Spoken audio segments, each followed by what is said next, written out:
program is brought to you by Newsworks in cooperation with the Eau Claire Area School Board. This program is simulcast on WRFP-LP 101.9 FM. Secure entrance, since every other school in the district was slated to have one by the end of this past summer. Your administration dropped the ball. Instead of addressing the issue of a secure entrance at Roosevelt, the administration put it on the back burner. At the Family Advisory Council meetings, I specifically brought up the point that Roosevelt would be the only school without a secure entrance by the end of the summer. Dr. Hardebeck assured me that the board would be addressing this issue. It was stated that there were no funds for a secure entrance due to Roosevelt being removed from the 2016 referendum, and also due to the district not including Roosevelt in the safety grant they applied for and got, which allowed South Middle School's entrance to be upgraded. And just a reminder, they were also pulled from the 2016 referendum. At that time, the administration should have brought Roosevelt's secure entrance before the board for approval, but they did not. Instead, on July 22nd, my 5th grade daughter, Emma, stood before you and told you that it is unacceptable that only one school in the district does not have a secure entrance. She urged you to add it to the agenda. You did not. You commended her for speaking, but you took no action toward making her feel safer every time she enters her school. It took another parent coming to the board meeting at the end of August for you to finally ask for more information. This morning's threat at North High School really highlights that Roosevelt is the only school that does not have a secure entrance. The fact that we have only one particularly vulnerable school needs to be corrected immediately. I am passionate about this, as are many other Roosevelt families, because the administration has left our students exposed and at risk when threats occur regularly within our district. Today's incident at North is not an anomaly. Roosevelt could have had a secure entrance this past summer had the administration done their job. I urge you to take every precaution in protecting our students and our staff. The fact that only one of our schools does not have a security upgrade to its entrance is, like Emma said, unacceptable. It is our hope that you would move forward with a secure entrance as soon as possible. Providing the same level of security offered to each of the other Eau Claire schools is an issue of due diligence in granting Roosevelt equality in security that is on par with the rest of the districts. If there is a need to wait until the summer of 2020 to construct the entrance, we ask that you provide Roosevelt with a school liaison officer until that construction is complete. Thank you for your time. Thank you, Ms. Holman. The next speaker is Peggy Pendergast.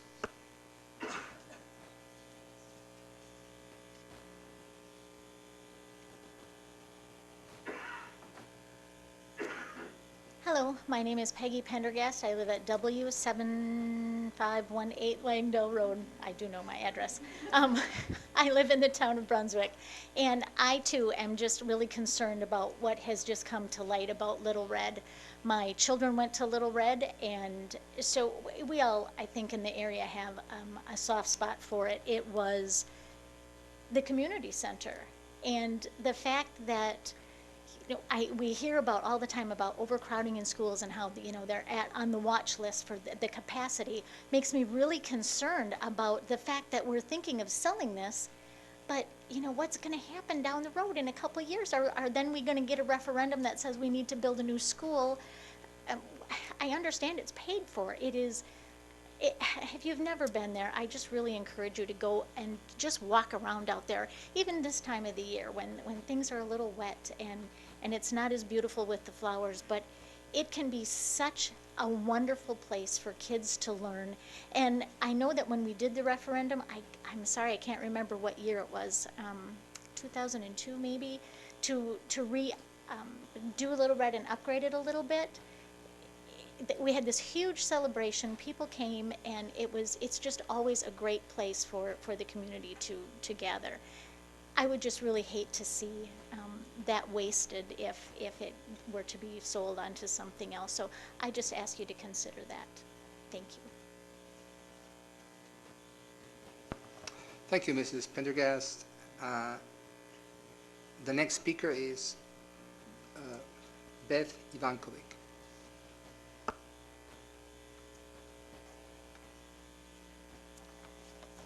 Hi, my name is Beth Ivankovic. I live at South 5001 William Court in the town of Washington. I live in the Priory area, which is not very far from Little Red. And I heard about this morning actually on Facebook, and it kind of shocked me. I was at Putnam Heights when Little Red shut down. Actually, my kids were, and I can tell you it was really difficult on a lot of families. Little Red, the families who went to Little Red loved it, as you can hear, and it was really hard for them to transfer over to Putnam. One thing that you probably haven't thought about, but in our Putnam, Priory area, we had a little issue with groundwater a few years ago, and I really learned a lot about just city planning during that time. So one thing that you probably haven't thought about with selling off this land is Little Red is in the sewer service area. So what that means is that the plans for the city is down Highway 37, they plan to bring sewer and water someday. What does that mean? That means any development along there can be higher density, a lot more families, a lot more kids, which means we're going to need more schools. So I brought a map of the area. The blue line is the sewer service area, and I get that we have financial issues, but I think we need to really think long-term here. That's a beautiful area. If we're going to have high-density neighborhoods in that area, we're going to need another school. And I think long-term makes a lot of sense to keep it. As a taxpayer, I was really upset that today was the first day I heard it. I try to keep on top of things, and I really would like to see transparency and openness and a thoughtful public discussion if we're going to sell a gem. Thank you. I'm going to pass that around. One other thing, I'm on the board for SEPTA, which is Special Ed PTA. We have our first meeting tomorrow night, 6:30, Memorial High School. Everyone is welcome. Thank you. Thank you very much, Ms. Ivankovic. Our next speaker is Martin Voss.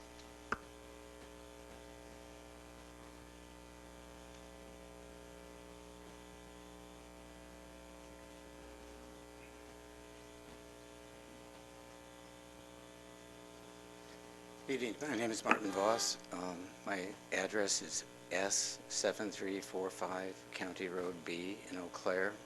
And I'm also here to discuss the Little Red School situation. We've been residents of Brunswick Township for almost 40 years. Our daughters graduated from Little Red and I think received a fine education there, but had the unique experience of having a school with a very large nature area. There's 31 acres there. And our family was very involved with developing the Little Red Prairie and nature area, and it was very much a community effort and community experience. And there's, we have wished that that would again be opened up as a nature learning center. It was used by the whole school system. There's a great deal of interest in our community in seeing Little Red used as a school again, and you've heard some of that this evening. I think there's no doubt we're going to need property like Little Red in the future with large open spaces, the ability to have a nature center and a teaching area, and it's very unique. And I was quite disturbed to hear it was going to be sold. Even more concerned throughout the day today of what appears to be maneuvers that have some already that have happened that bring into question, to me, motives and lack of honest openness about this process. One, the city annexing the property for future taxes to be diverted away from the Brunswick Township, which certainly has a lot of concerns. If you drive down our road, just 100 yards from our driveway, you'd see the road's collapsing. You know, we need those taxes, and I think there's no doubt that was the maneuver, is to get that with annexing. I've been very concerned about the lack of public hearings and the sale process to this point. I would urge you to halt this process and open this up to public input and public hearings. I also would like to take a moment. This is a book. It was given to all the students who came to Little Red from the school district on the Nature Center. I actually do not know who the author of this is anymore. I would like to credit Ron with that, but I'm not sure if he did author this. Yeah, what? You did? It makes sense. There's a quote about, it starts as two quotes. One is from Aldo Leopold that I'd like to, that he talks about the value of open space and the need for exposure to nature. And I'm going to, however, quote the second one, which I assume possibly Ron wrote this himself. It is easy for anyone to look at the natural world around us, but to really see what is there is another matter entirely. It is our hope and our challenge that the children of Little Red School learn to see the environment in a way that will give them both the desire and skills necessary to preserve it for the future. And I really mourn the loss of this nature area where we've been hoping that this would be reopened and even a request to have it open to the public at any time. It's fenced off. You know, you're sort of trespassing to go there. I think it should be something that's open to everyone in the Eau Claire community. Thank you. Thank you, Mr. Voss. The next speaker is Erica Zara.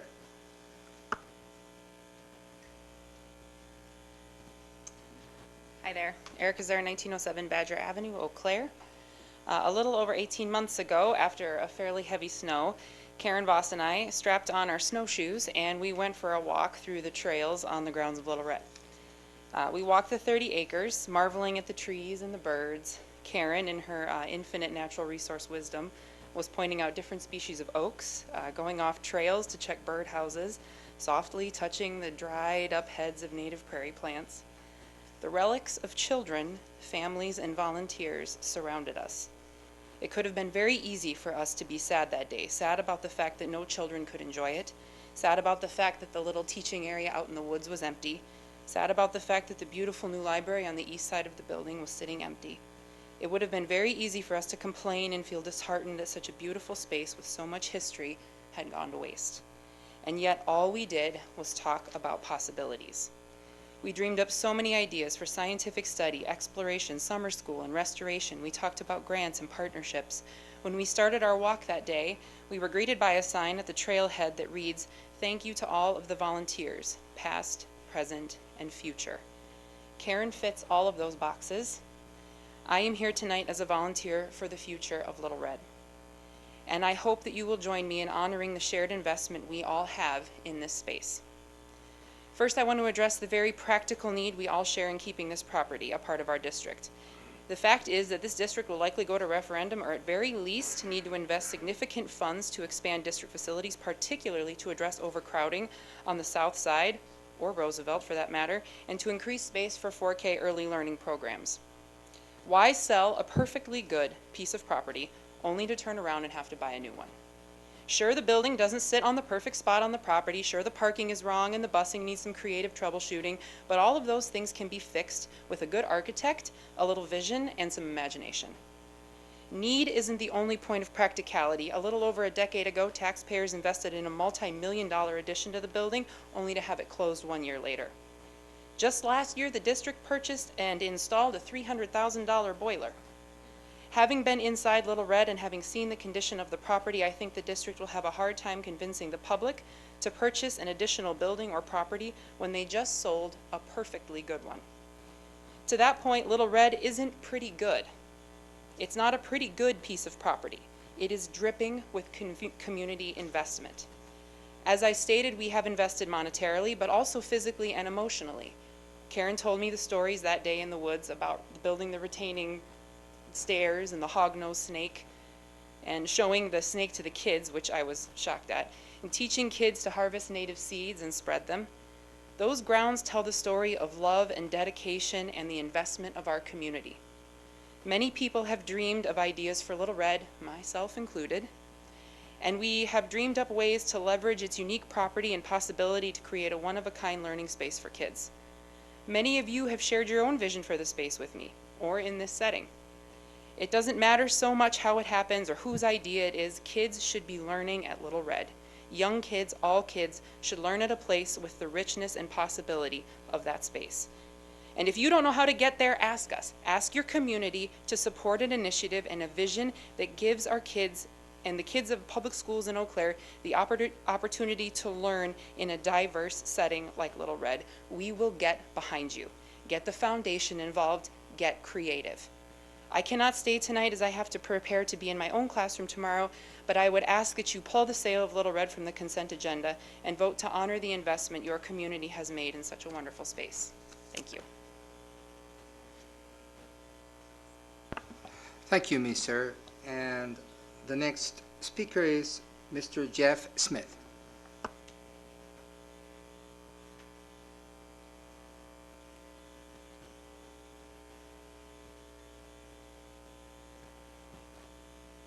Good evening. I'm Jeff Smith at S7747 Norris Road, Town of Brunswick. Give you some history. I'm not here today as a legislator because, you know, by God, you already get told how to do your job by too many legislators. I'm here as a parent. I'm here as a citizen, as a taxpayer, as a historian for that part of our district. We've lived out there for over 33 years. And when my daughters went to school there, I became very involved. It actually turned me around into being what I am today because I realized how important it was to serve our community through education. And for me to be able to do that was to become a policymaker, and I've worked very hard to try to be that. But I also, as a parent leader at that time, realized there was a lack of communication, a lack of trust between the district and the parents and teachers and administrators. So I founded the Parent Advisory Council, which is today still serving for your benefit, I hope. And I also worked very hard to be able to pass that referendum, which I think was 1998. And 98, 99, we passed that referendum. And at the time, it was a huge accomplishment. I'm also responsible for the partial design of that school because we wanted to put a real bell on that school. It was very important to me we did that. And with Mr. Powers, we keep going to throw him under the bus all night long. But Ron and I were able to secure a bell that, as you know, is still up there. And this past spring, we were at the annual Brunswick Fireman's Dance, which is always a big deal out there. Now, you know, we're also, by the way, as you know, that's a huge geographic area that covered that Little Red area. So Rock Falls was included, but the thing was, back in the day, or let's just go back to this one. This one, we noticed what was missing at this dance is a lot less people, but mostly no kids. There were no children there. When we were there, when our children were going to school there, they couldn't wait for that fireman's dance. Is that right? I mean, that was it was always a kids thing because it was a community that was built around that school. It was important. It was so important to that part of our world that those kids couldn't get enough of each other. They had to show up and get that fireman's dance. It was, you know, so it was this time this year, this spring, that I really realized, wow, we really did lose something when we lost that school. Our kids really the next generation of kids really lost something. I'm really glad my kids got to go through Little Red before it closed and not have to go through shipped all the way to Putnam Heights in a rather crowded situation and not have the opportunity of what Little Red has to offer. All that said, I just wanted to give you a little background too and give myself some credibility that I've been out there for a while. It means a lot to me, but it's more than just being passionate about something that was all close to us. You've heard it over and over again. I'm going to say it one more time, that this is such an incredible piece of property. I can't imagine the school district, and I always said it before, that I can't imagine a school district will ever give up that property, because you can't ever find another piece of property like that when you need to expand. And I haven't seen the report yet that says Eau Claire is going to shrink and the school district is going to shrink. It's going the other direction. So thank you for your time. Thank you for your service. I know how hard this job is. It's something I don't want to do. So, but I'm sure you'll make the right decision for us. Thank you. Thank you very much. That was for our public forum.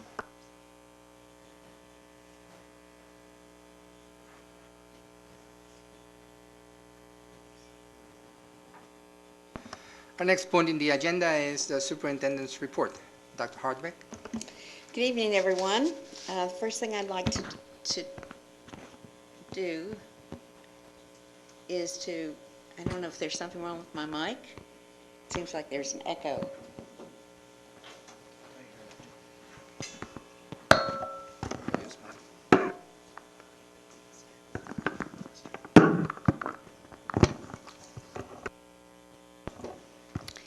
Good evening, everyone.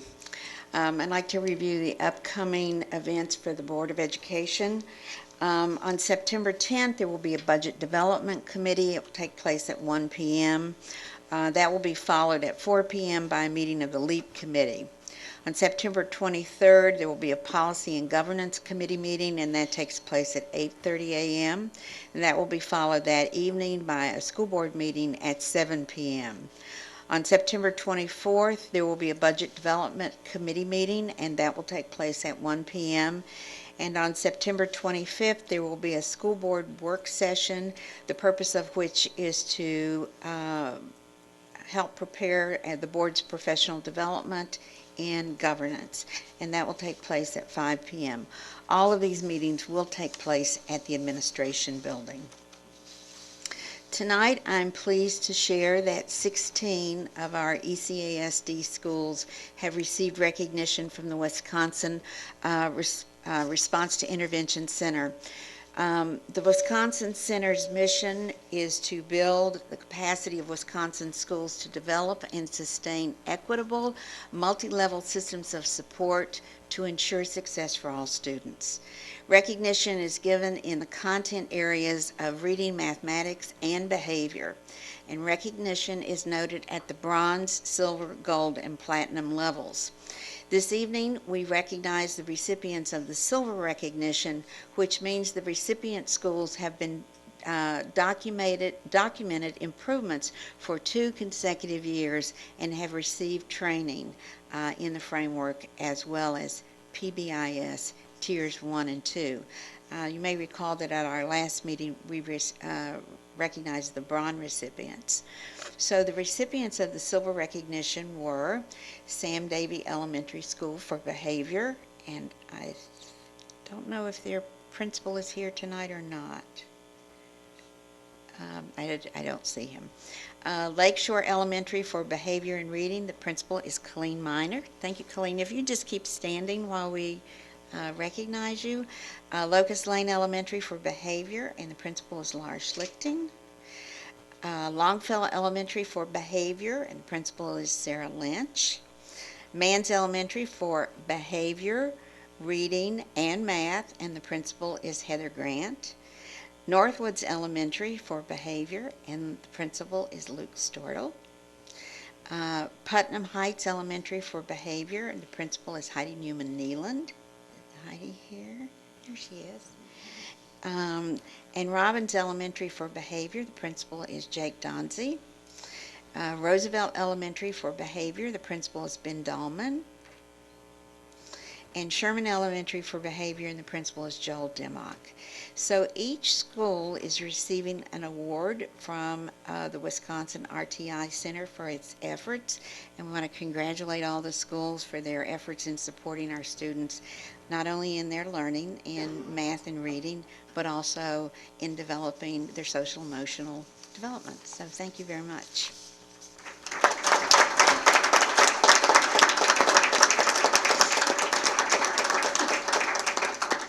Then we have a somewhat special recognition tonight about a partnership that the Teaching and Learning Department has had with UWEC faculty in several departments. For the second straight year, the social studies staff had their opportunity to receive their own professional development at the beginning of the school year from UWEC faculty in several departments. This has not only allowed our staff a very unique professional development opportunity, but it's allowed them to build some relationships with the UWEC faculty. There's been an interest from both ECASD and UWEC staff to develop a program for interested high school students to participate in university-level research. And so the Teaching and Learning Department will be exploring this concept with the UWEC faculty and how to incorporate those opportunities into our existing curriculum. We want to send a special thank you and recognition to Dr. Paul Kaljian. Thank you, Kaljian, who provided this year's keynote presentation, and to Dr. April Blesky-Resick, Dr. Peter Hart-Brinson, Dr. Ezra Zeitler, Dr. Chris Knudsen, and Dr. Tom Kemp, who all gave presentations or presented on the discussion panel. I want to also just send out a special thank you to the university for this wonderful partnership. It takes a lot of coordination, and these people give up their time, and we're very appreciative of it, and we've received wonderful feedback from our staff. So I hope we can continue to partner on professional development as well as providing unique learning opportunities for our students. Thank you.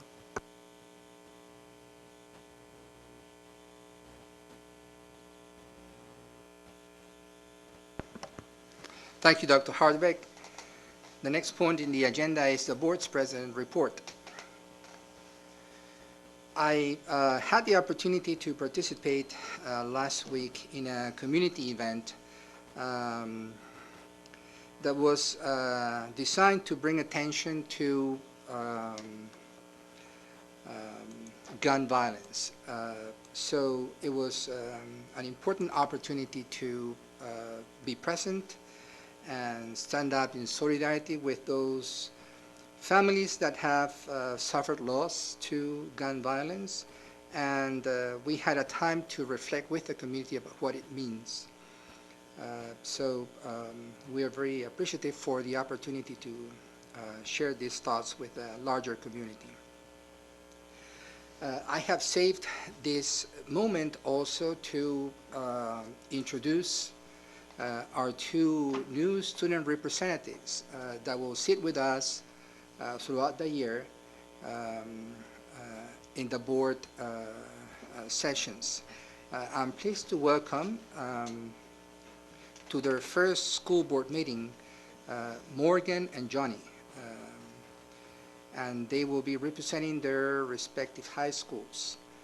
Morgan Prim is a senior at Memorial High School and previously attended Meadowview Elementary School and South Middle School.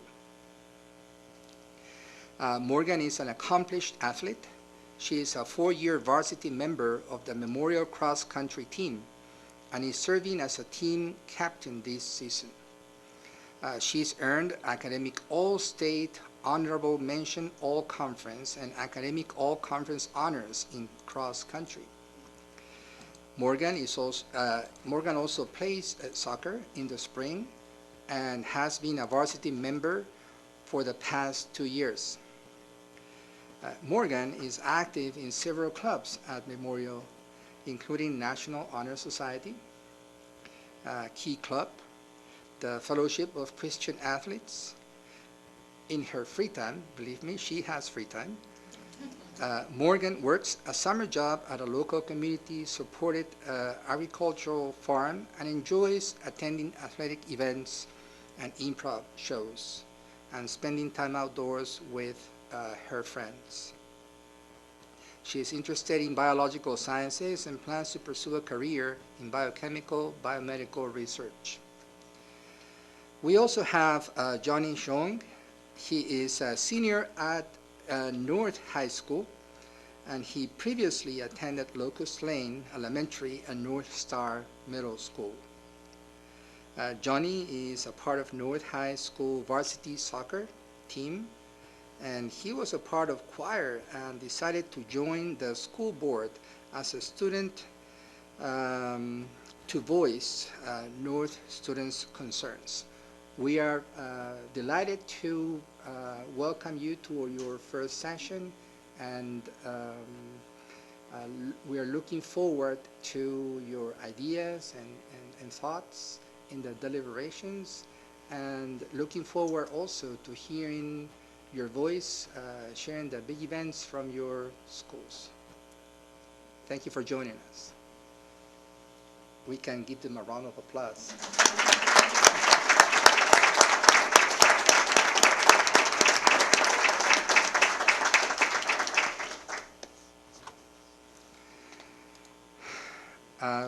Since it's your first session, we will not ask a report from you.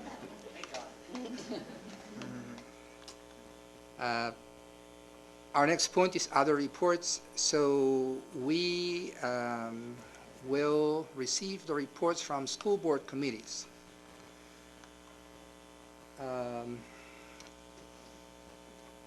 Commissioner Harder? Yeah, budget is, the Budget Development Committee is meeting tomorrow, Tuesday, September 10th at 1 p.m. We're going to be discussing a number of issues, including the fund balance and compensation equity / glitch group. It's been posted with a number of other agenda items as well. Should be a lively discussion. Thank you very much. LEAP Committee? We have our next meeting tomorrow as well at 4 p.m.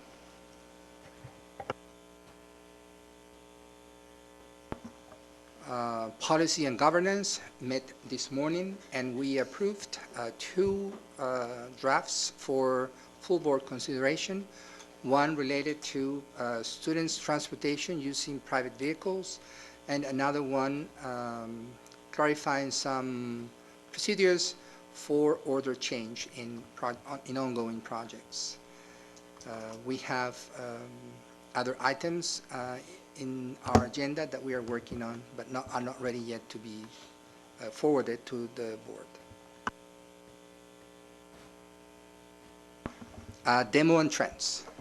So Demo and Trends met last week in order to approve the minutes from their prior, just to make sure that those were official, since that was the meeting prior to the board making the boundaries decision. There are, of course, issues of South Side capacity and 4K potentially coming up, but at that meeting, the committee was asked to hold off and wait for more direction from the board, and so they are anxious to get that direction and continue doing their work. Thank you very much. Do we have a legislative update? Yes, after a couple of meetings with relatively little going through the legislature, there are several items that have come up since the last meeting. The first is Senate Bill 364, which is introduced and seeks to raise the legal age for purchasing tobacco, nicotine, and vaping products from 18 to 21. Of course, this affects schools because vaping has had a very large increase among high school and middle students, according to the FDA. And since some of our high school students are 18, this bill may limit some avenues to students being able to purchase and use these products. There are also several bills reflecting recommendations of the Blue Ribbon Commission on school funding that are starting to make their way through. A couple that would potentially affect ECASD are not yet numbered, but there's one about equalizing the payment schedule for general aid that would move disbursement to 4 equal payments of 25% of the general aid, as opposed to 15% in September, 25% in December and March, and 35% in June, as well as a bill recommending or changing the way that full-day 4K students are counted for state aid and revenue limit purposes. There's also several other ones that may affect mainly smaller or more rural districts, but they also may be of interest. And finally, there are also a number of potential mandates that are on the docket for schools this legislative season. Mandates, of course, as the name implies, are requirements for school districts, and they can be funded or unfunded. We had Senator Smith here earlier talking about how the legislature runs a good portion of the district's life, and these are things that would affect those one way or the other. They are requiring child sexual abuse prevention education. That's Assembly Bill 377 and Senate Bill 347. I'm not going to put any, I'm just going to read which ones they are, and you can dig into them yourselves. Requiring the provision of feminine hygiene and menstrual products in school buildings. That's Assembly Bill 381. Requiring teen dating violence prevention education, Assembly Bill 378, and then a couple that have not yet been fully introduced that are in draft stage. Requiring cursive writing instruction in elementary grades, and requiring schools to test for and remediate lead contamination in drinking water.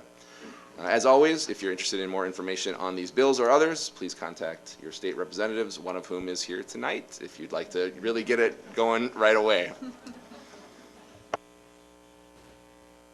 Thank you, Dr. Nordin.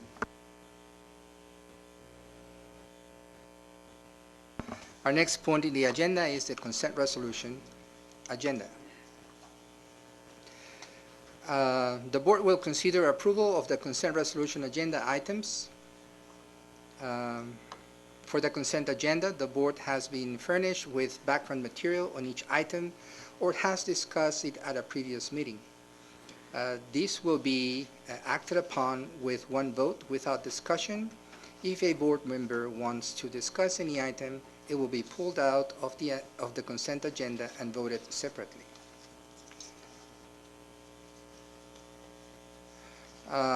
Point 6.2, minutes of August 19, 2019.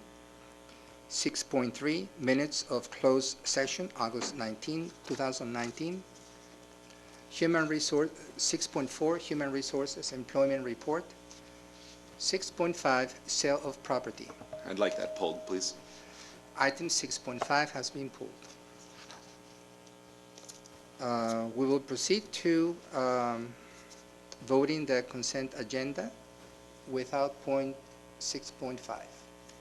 I will need a motion to have the agenda approved. So moved. Second. A motion by Commissioner Luganville and second by Commissioner Wu. Please, those who approve, say aye. Aye. Those who oppose, same sign. Those who abstain. The consent resolution has been, agenda has been approved.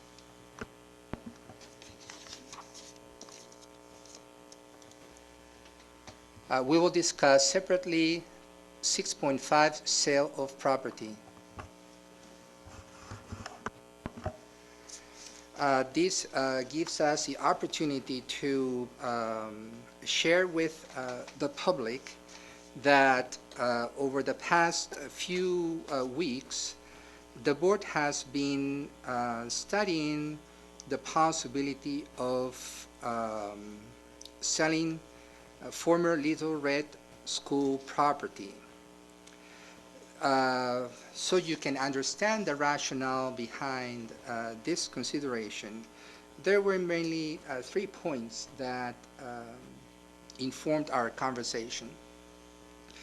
The first one was the reports from the Demo and Trends Committee about the growth of our district and where is it coming from in terms of demand for education services. Demo and Trends has identified this greater demand coming from the south side of Eau Claire. The board has considered that we need to invest and address that issue by either building a new school building or making additions to existing facilities so we can accommodate that growth that has been widely documented by the Demo and Trends Committee. The second item that has been informing our discussion about Little Red is the financial aspect of it. In our discussions, we have considered that turning the value of that property into cash would put us in a more sound financial situation, which will be reflected in the fund balance.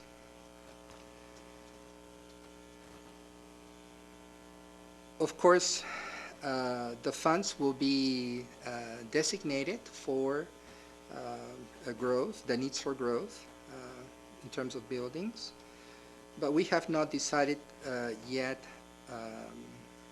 how. We have not, even begun that conversation. And the third item that has informed our deliberation has been the purposes that the property would serve. I think that I can share with you that one of the offerings presented to the board comes from the Plumbers and Steam Fitters Union, who want to create a training center larger than the one they have, and that they have found the facilities of Little Red appropriate for that project. In that sense, we feel that the purpose of the building will continue being connected to educational purposes, in this case for vocational education. So I would like for the board to engage in public consideration of this item. But before we do that, before we open the item for discussion, we will need a motion to authorize the president and the clerk of the board to accept the offers and finalize the sale of the Little Red property.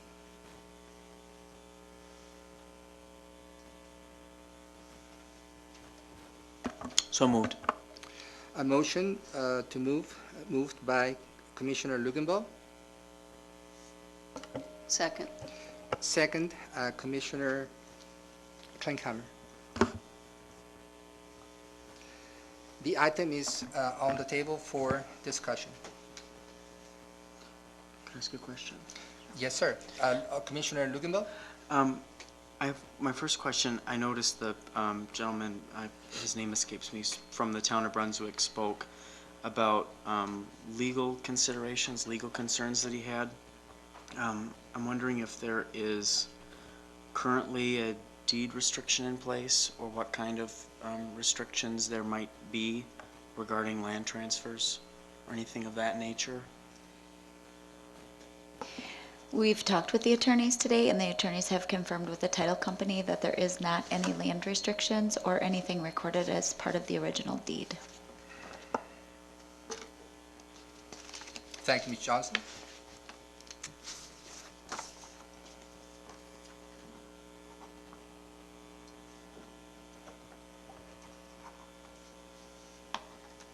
Questions? Any other questions or commentaries? Oh, sorry. Dr. Nordin? Thank you. Dr. Nordin? I'm in disagreement with some of my colleagues. I do not support selling Little Red at this time, and two of the big sticking points for me are what some of our speakers ahead of time talked about. One is the idea of the South Side growth as a kind of from my demo and trends experience. I don't think that the discussion that we've had has fully made clear to me in that sense that the property is not the right one for a potential new school on the south side. And we're not just talking about Ms. Ivankovic, who talked about the growth that will potentially be coming with the sewer and water, but the south side schools are already, many of them over 90% capacity, which we've had much discussion about how that feels too tight and causes problems for students. And while if we discuss more, we may decide that because of some of the quirks of that property, it's not the right place for a school. I don't feel like the burden for me has been met to be able to support moving forward with a sale without really knowing like that, because we have the property there, and to sell it and buy somewhere new without having that full discussion seems hasty to me. The second one is tied to that. As we wait to decide whether to sell the property, I'm not convinced that the value of what we're getting is any more financially valuable than the simple appreciation of real estate value over time.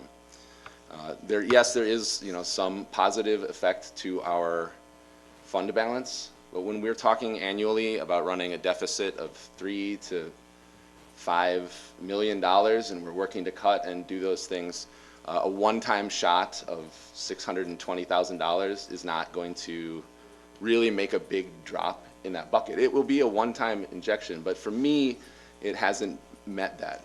Now, I'm the newest member of the board, and I don't have the budget experience of someone like Commissioner Harder, so I could certainly be convinced on that point that it was the wrong thing to do, or the right thing to do, that is the way to go.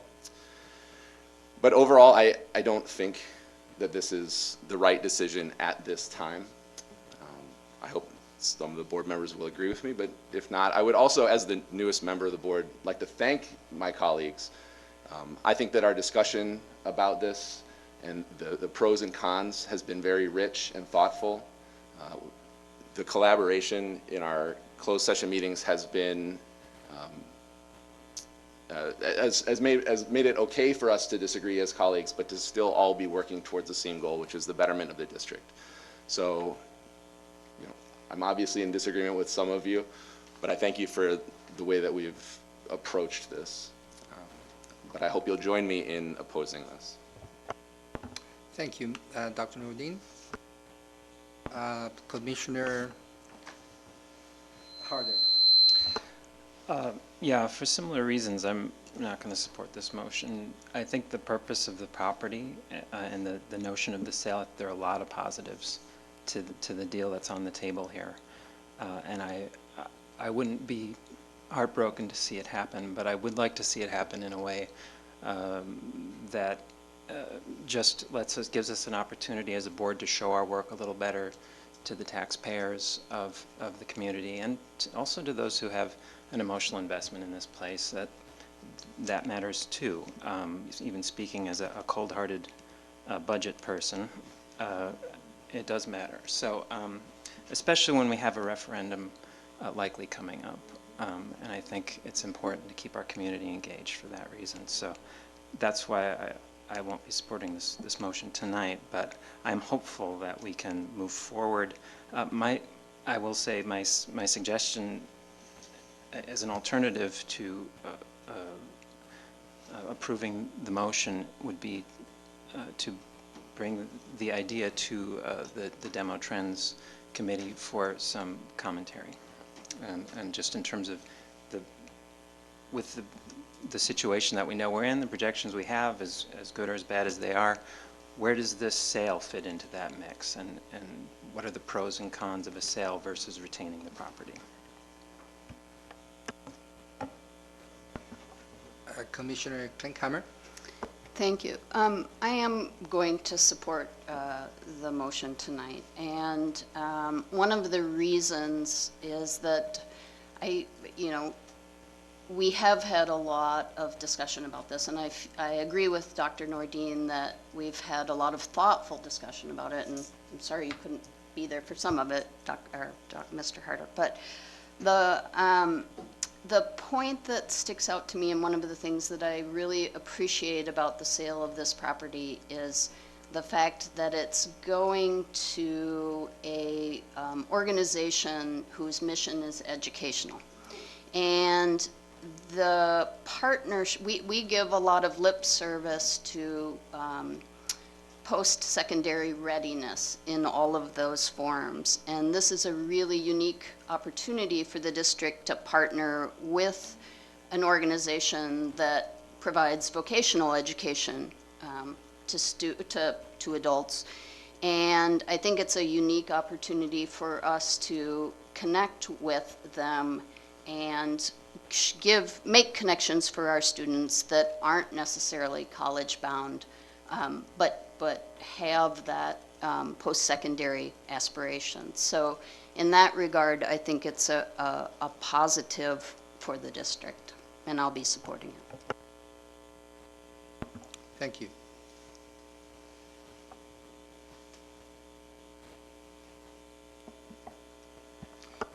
Commissioner Wu?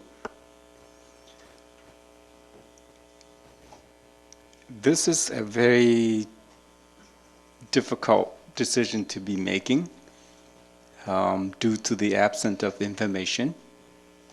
Without information, the situation is forced to make a decision. And that decision is not necessarily reflect the best interests of the future, but at the moment.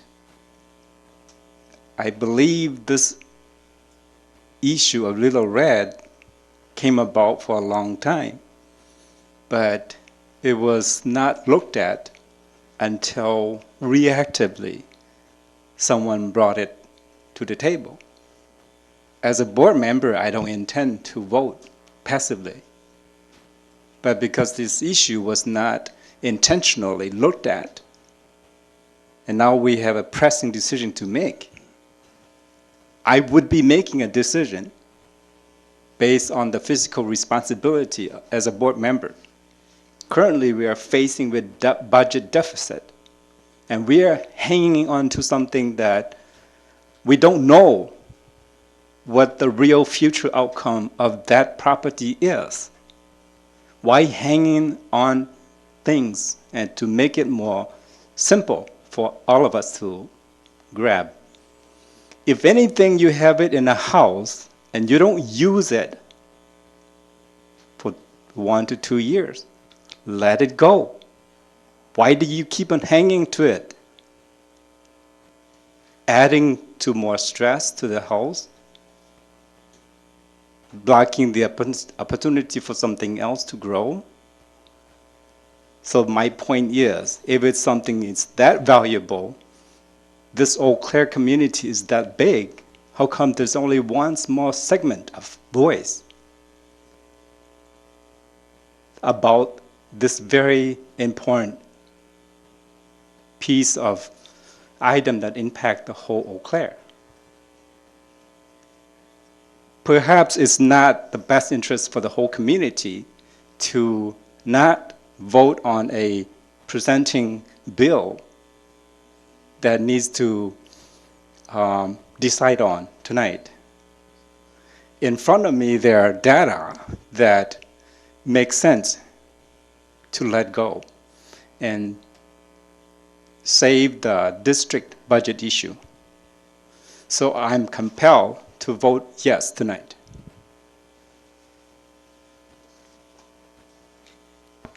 Thank you, Commissioner Wu.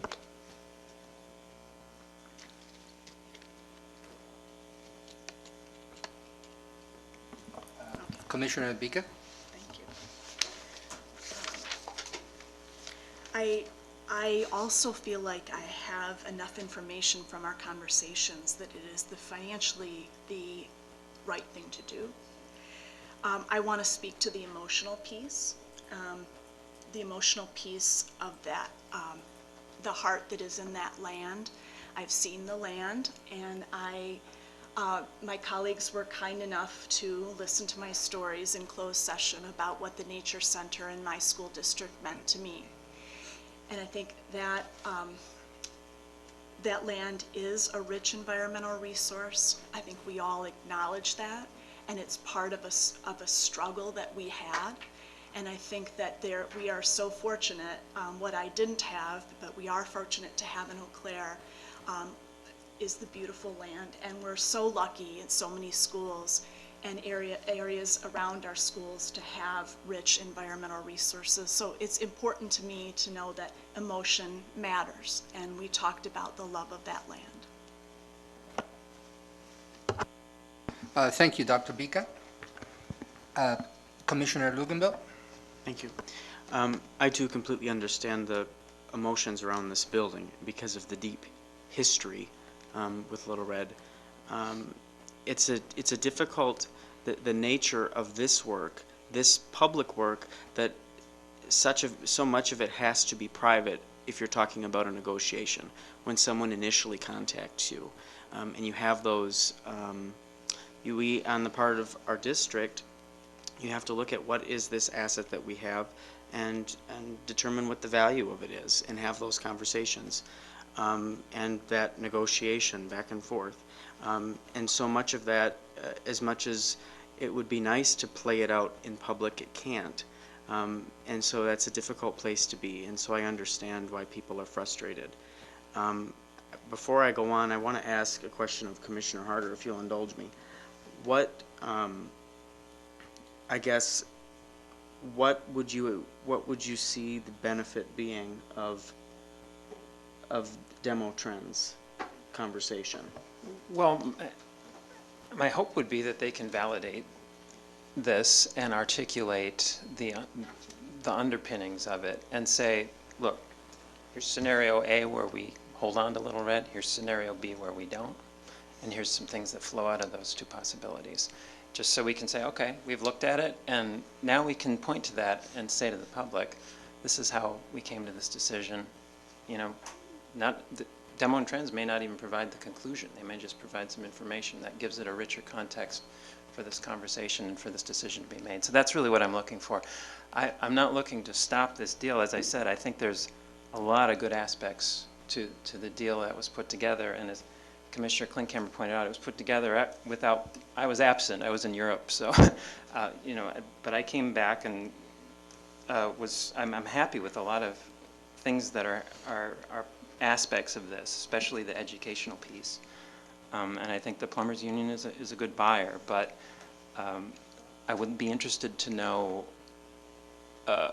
sort of the question of, when we look at a $620,000 sale, just the numbers. It's really the numbers that I'm interested in, just sort of having demo trends help us look at that and paint the picture.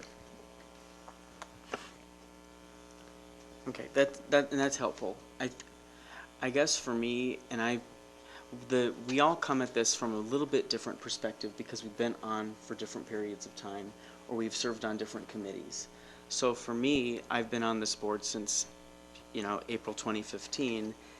One of my first committee assignments was demo trends. I recall this being discussed on the periphery in conversations then, and there have been many subsequent times, whether it's in a committee setting, in open session, in closed session, where Little Red's future has been discussed. And it's always with a lot of excitement, but none of it has taken flight. And it's been over 10 years now. And so it begs the question of, would this public discourse be taking place, would it have taken place 5 years ago? Would it take place now? Would it take place 5 years from now? It's hard to say. Frankly, I think that we would see it being a very difficult conversation to have, no matter when it takes place. But I also feel that right now we're met with facts and figures, and we're met with the reality of our current situation. And as much as I also would like to see our direct involvement in Little Red, I also am a realist right now, and I've seen politically and organizationally and systemically what's happened with Little Red over the last 10 years. And with it being within the district's jurisdiction, it has sat, and it has seen nobody, and it has served nobody. However, what we have now is, with this union, what they're looking to do there, they would be directly partnering with us, with the senior grades in high school. I think that could actually be really valuable for us. When I first joined the board, all this board talked about was, well, I mean, it talked college and career readiness. College was probably 40 size font. Career was maybe 10 size font. We talked about both, but we really didn't talk about one.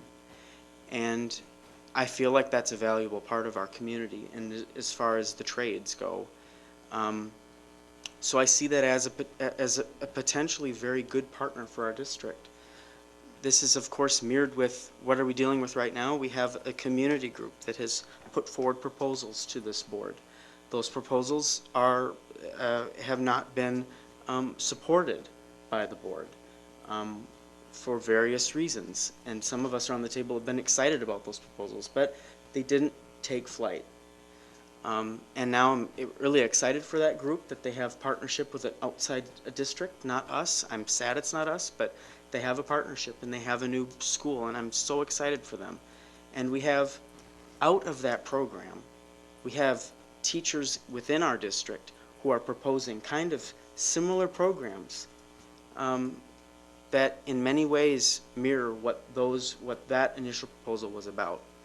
So is it an easy decision to make whether we support this or not? No, I don't think it is for anybody. We had really long conversations, but I also do feel that saying yes to moving forward with this, saying yes to the partnership with the union, and saying yes to what that program will be, and saying yes to giving Little Red a new chapter, I think that's a net positive for us. So I will be voting yes. Any other commentary? I have a final question. Yes. Vu? If I were to vote yes tonight, what interfere this decision will have with the 5-year capital plan?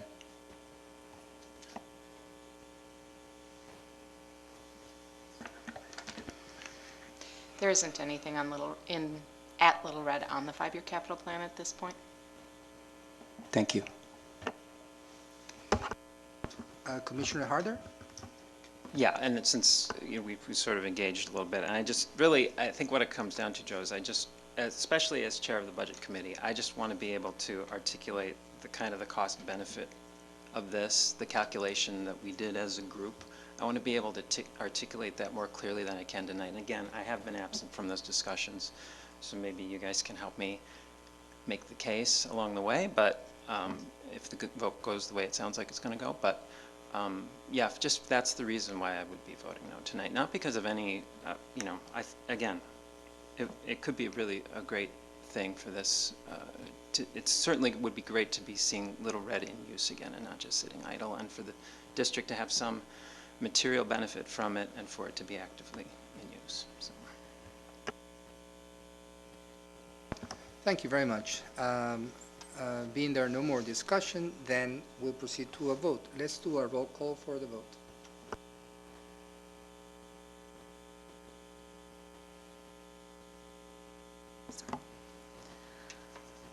Commissioner Vu? Yes. Commissioner Nordin? No. Commissioner Bika? Yes. Commissioner Harder? No. Commissioner Klinkhammer? Yes. Commissioner Luganville? Yes. Commissioner Torres? Yes.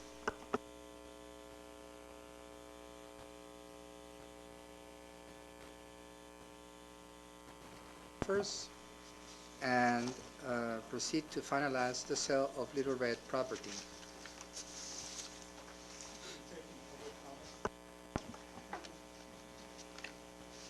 In the committee report section. I'm sorry? We are going to adjourn to committee, and then when we have the committee reports, we will have an opportunity for the audience to participate. You're welcome. Our next point in the agenda is Roosevelt Facility Planning. And this is Ms. Coller.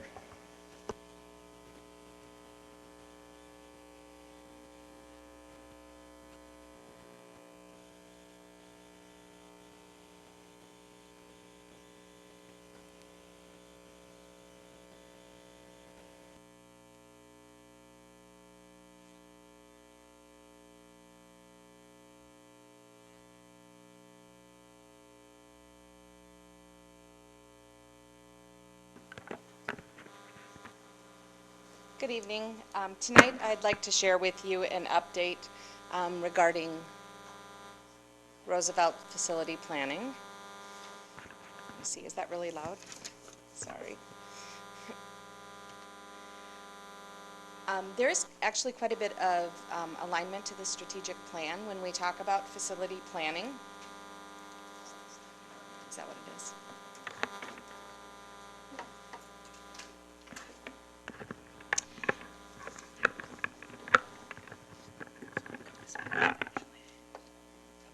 There we go.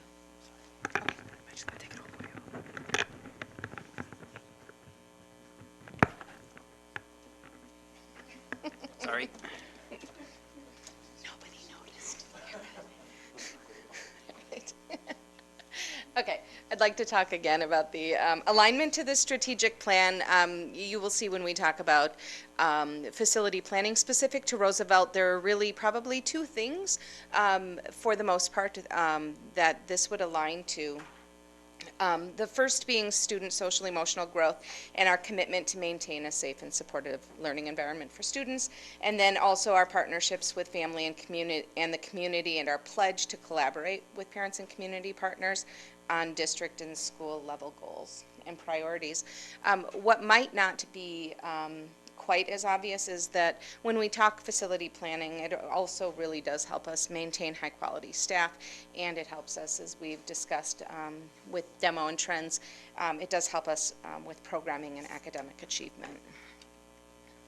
So one of the requests that you had heard earlier this fall was the request for a secure entrance at Roosevelt.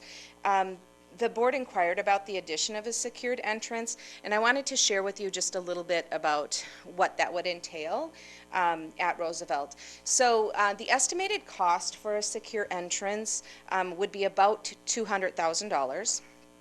It's not feasible to have that construction take place while children are present.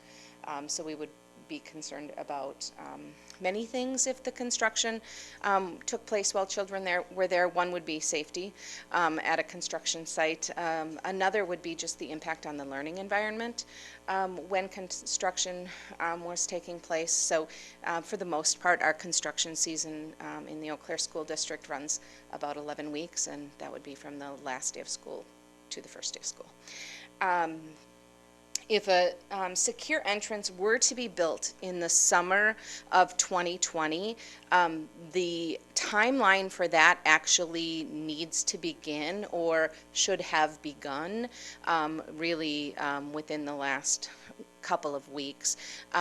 Designing and engineering really needs to be finalized in the fall, and at the latest the very early winter, and bidding and approval of those bids, as you know, we put things out for bid in late winter, and we have those bids to the board in early spring for construction the following summer. One of the things I think that people don't always know about that whole bidding process is the number of contractors that actually work on schools is fairly limited, and there are some projects that we have had ready to go where we haven't had a contractor we haven't been able to secure a contractor, so we've had to delay.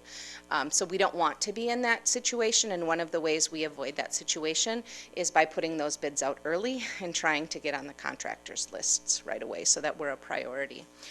So one of the things to consider there is the timeline for a secured entrance in the summer of 2020, knowing that if that's something that we'd like to move forward with, now is the time for us to begin planning that.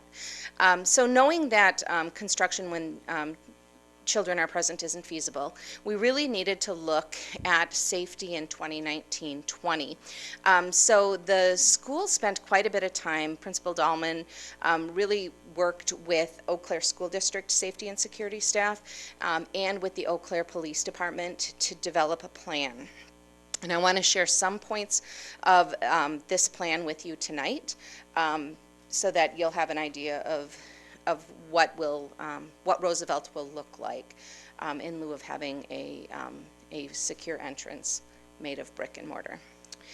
The first thing that Mr. Dahlman and the staff are really focused on is creating a climate of safety, and this includes really revisiting the school visitor protocols and sharing those protocols with families, but also revisiting them with staff so that there's consistency in the protocol and what will happen when a visitor comes to Roosevelt. In addition, at Roosevelt, family members will see that this year any events that are open to families and or the community will require an RSVP for attendance. So typically what would happen if an event were to take place, families would be notified, and then those who show up are allowed to enter the building. Roosevelt will be using an RSVP system this year so that they know who to expect at those events, and then who should be let in the building at that time. Mr. Dahlman's also talked with staff about an emphasis on the importance of staff visibility in the hallways, at entrances and at arrival and dismissal. We know that relationships in schools and positive relationships at school is actually a very strong predictor of school safety. So building those relationships with families and building those relationships with students outside the classroom during times like arrival, dismissal, and hallway passing are critical for student safety. Also, all classroom doors will remain closed and in the locked position, which again is a standard part of our protocol in the district. There has also been a revisiting of the visitor protocol. Like I said, at Roosevelt, Mr. Dahlman is working on a full-time position at Roosevelt School. And so that person has not been hired yet, but there will be a full-time person there that will be charged with monitoring the visitor protocol system and really the main entrance. So families can expect, and the community can expect, that that door will be monitored full-time while children are present. All visitors will be asked to identify themselves and will be directed to the office. A change in practice at Roosevelt will be that visitors, my understanding in the past is if, as an example, if I'm a parent and I came to pick up my child, I maybe could enter the building and then go straight to my child's classroom. That's really not standard protocol. Standard protocol would say go to the office and then your child will come to you. And so that will become a practice this year at Roosevelt. Also, in partnership with the Eau Claire Police Department and the Eau Claire School District Safety Office, there will be a focus on safety training and professional development at Roosevelt, and a focus on trauma-sensitive school training at Roosevelt. And then Roosevelt will be partnering with the technology department to really maintain visibility of all areas within the school. And part of this comes through the safety grant that was mentioned earlier and upgrades to our camera systems at all schools, but then also some technology that is beyond the safety grant. So the 2019-20 school year will look a little bit different than it has in the past for people that are visiting Roosevelt. And we anticipate that will increase the sense of safety and security in the school. An important thing to consider is that the idea that $200,000 for a secured entrance is really part of a larger discussion for Roosevelt Elementary. And while the secure entrance is a priority, I really want to emphasize that there are quite a few facility needs at Roosevelt. You can see the list here.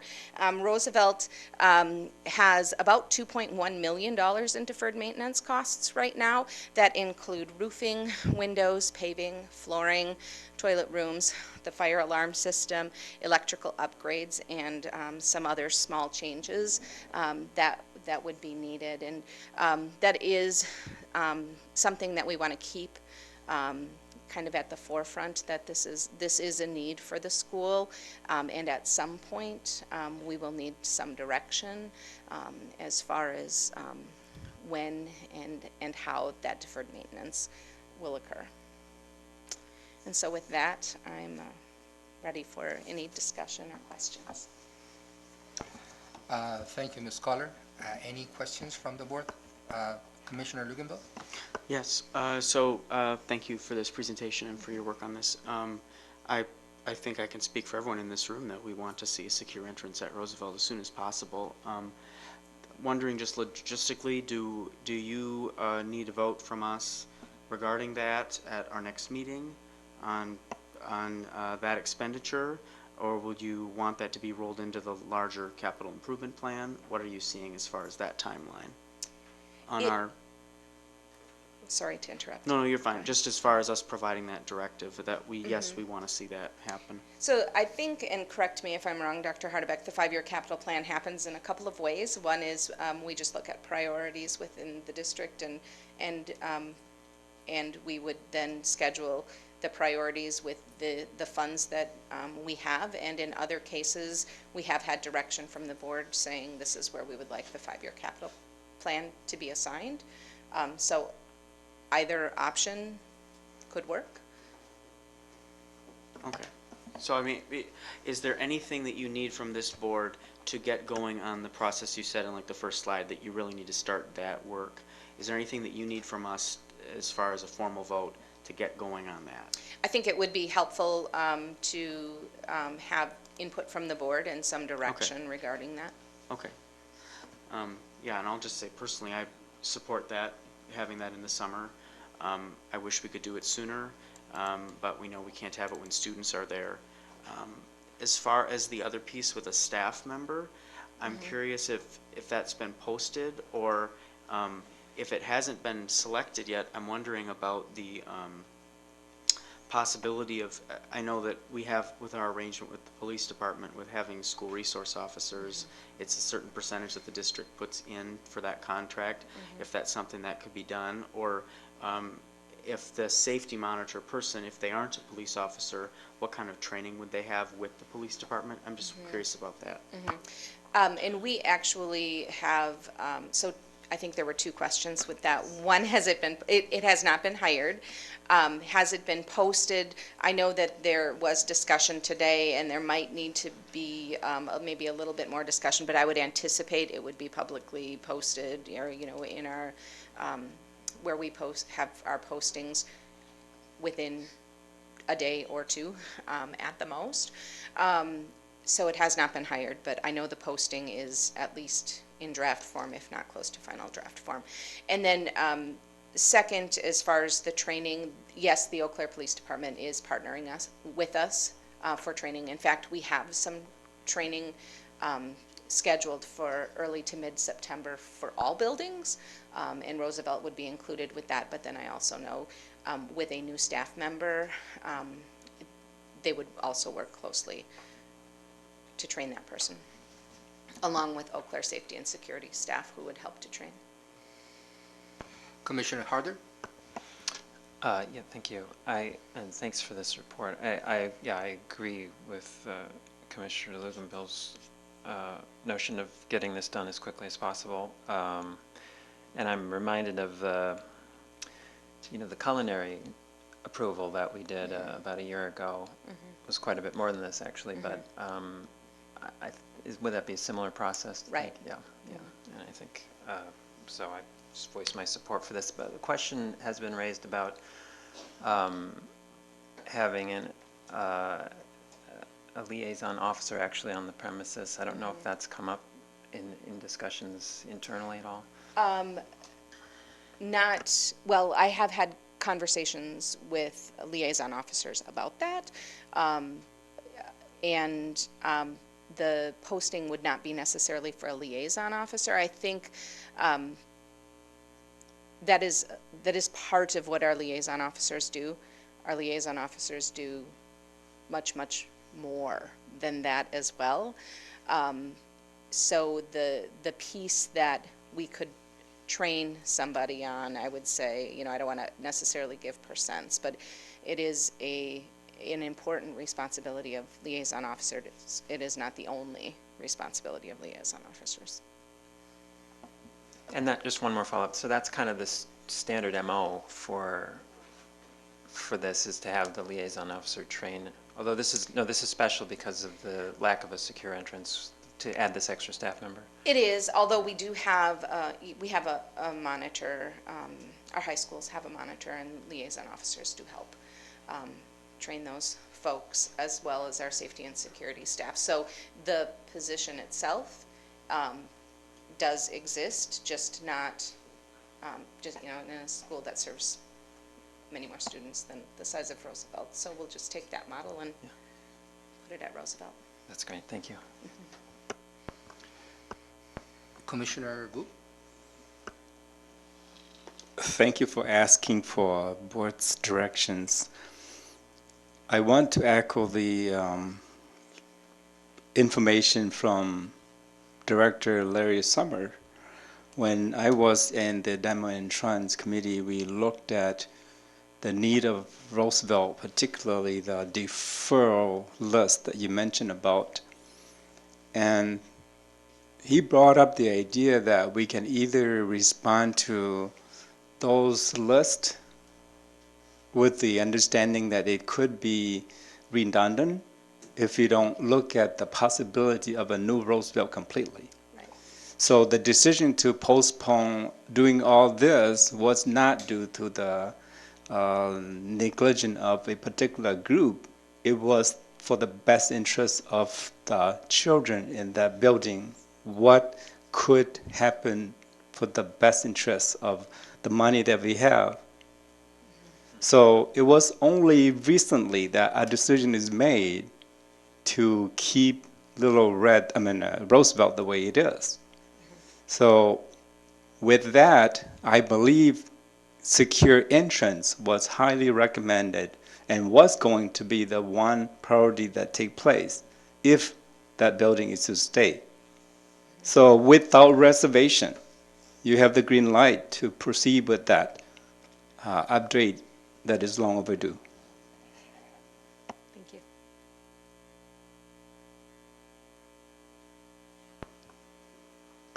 Dr. Vika? I guess just for preference in terms of board priorities, if you would be able to sort of at the next time when we discuss Roosevelt, present also first the plan for the fire alarm system, as sort of what's needed for that, like a cost analysis of what exactly is needed for that. And if you, again, this is just for personal preference, would you be able to come with a draft plan for the rest of the renovations phased? Could you just clarify that a little bit? When you say a draft plan, are you talking only secure entrance or the 2.1 million? The 2.1, with secure entrance and fire alarm system as the kind of the first to discuss. I had one other question. Okay. I think I'm still kind of missing something about why are we moving to a full-time monitor staff person instead of just assigning a school resource officer? I think I've missed something on that. So a school resource officer is an Eau Claire Police Department officer, and part of what they do is help us with the safety and security of the entrance to our buildings, but they actually do quite a bit more than that. So some of the other things that they would help us with would be maybe violations that take place on school grounds. So if you think about the list that I'm going to talk with you about, think about teenaged students versus 5 to 11-year-olds. So if you talk about violations that occur on school grounds or some social media things that might happen that would impact school and the learning environment, they'll help us with that. They help us with, sometimes things happen off school grounds, but then impact the student day. They help us with that. They also help with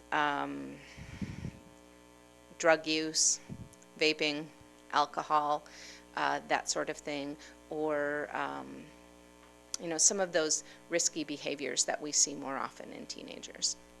I'm sorry about that. I'm familiar with those responsibilities. I guess what I'm saying is it would be more of a temporary, limited term appointment that would just be designed more specifically to serve the needs of the elementary level at Roosevelt. So it wouldn't be the traditional, all the responsibilities we see at the secondary schools, but temporary assignment just until the summer. So are you asking for us to inquire with the police department if they would provide that? Is that what you're asking? Yes. Okay. All right. I want to also clarify, although our officers they have an office in our schools, that does not mean that they are there every day. So there would be times then, for various reasons, that nobody would be at Roosevelt if it were an SRO.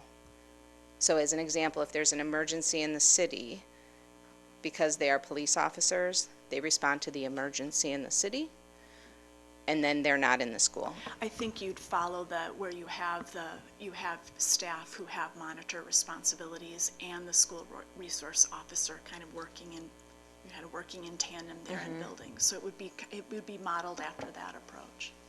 Okay. So you'd like both? Is that what you're saying? Yes, just what it comes down to for me is I felt like I missed something as to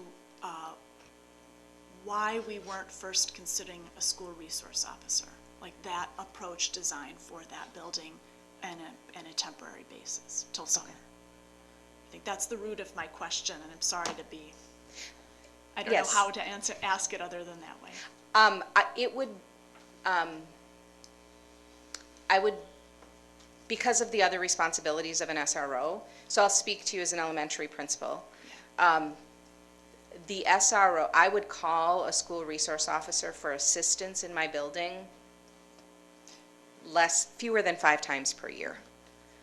So that other part of their job, which is the majority, to be honest with you, of their job, very little of that is at the elementary level. I understand. I think I see it purely as preventative.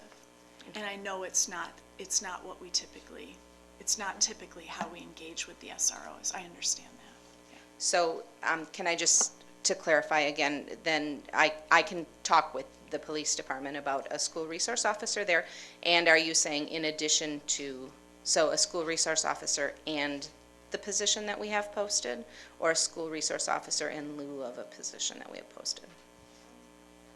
Okay. I'm sorry. Okay. I don't know that I know enough. I don't feel like I'm making that decision because I don't really know how they would work together. All I'm asking about is the presence of an SRO at the root of the question. That helps me. Yeah. Thanks. Commissioner Klinkhammer? Yeah, and just following up on your questions, Dr. B. No, because it helps me understand what we're actually posting for. So it seems like the school resource officer is maybe in some sense, I don't know what the word I'm looking for, but it seems like if they are called away to emergencies, and really what we want is someone there all the time, is what you're posting for sort of not just, sort of I mean, we expect some sort of training out of this person. Mm-hmm. So would we need, if we have the appropriate person and the appropriate training for that person, do we also need a school resource officer? Is that what you're asking for, to have both of those people at the school? I don't know. I don't know enough to know what that combination would offer. All I know is that I think of the school resource officers in a preventative sense. And so the value of having that individual there just until summer.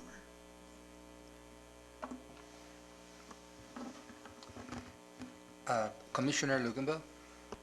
This is helpful. I guess for me personally, it's a question of what is Roosevelt lacking or missing out on that other schools have because they do not have these facility pieces. And how can we make that up with people power in the meantime? And I mean, I'm sure that there's a reasonable way to do it that, you know, I would imagine it might be a bit of both. It might be just having an increased coordination with an SRO, but having that full-time person. That's how I would maybe foresee it. But I mean, we have had the entrance monitor system, and it's worked at the secondary level. And obviously you need it there because you have so many kids going in and out, especially around lunchtime and things like that. But I think having that will be a great safeguard for Roosevelt, having that constant person, because there really is that only one constant entrance there. So yeah, I'm positive about it. I hope that maybe we can have all of this decided, or at least most of it decided by the next meeting, though, because I think that as long as we wait, there's just that feeling from Roosevelt families especially that we don't care, or that we're, you know, twiddling our thumbs on this, and I know we want to act. So thanks. There are no more commentaries. So do you need more direction? I'm wondering, do you need a motion to, regarding the secure entrance for the summer of 2020? Actually, that would be next week, or in 2 weeks, right? Mm-hmm. So that's something that I can make sure is on the consent agenda? Yes. Okay. I think too, the other piece, the staff piece should be on there too, in addition to the, right? Or at least if we can make it on there. The staff piece is already. Yes. So if, Dr. Hardwick. I'm not going to use my microphone because it's squeaking so badly. If we wait to post the staff person in terms of waiting to find out about a school resource officer, that's again more time we go without that person. So I'm going to ask that you let us work with the police department on a plan so that we have some coverage. I don't know that, I can't speak for the police department in terms of whether or not they would be able to deploy an officer full-time. But we can look into it, sure.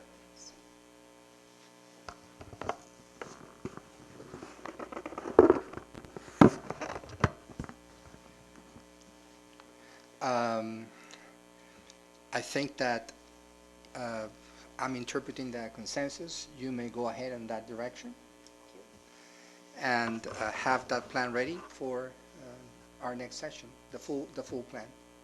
Okay. Are there any questions from the public?